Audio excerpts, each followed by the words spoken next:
فلما جاءهم ما عرفوا كفروا به فلعنة الله على الكافرين بئس ما اشتروا به أنفسهم أن يكفروا بما أنزل الله بغيا أن ينزل الله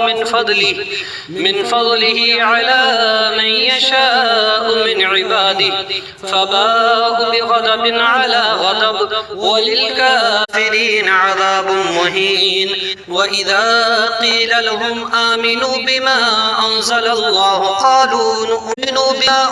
أنزل علينا ويكفرون بما وراءه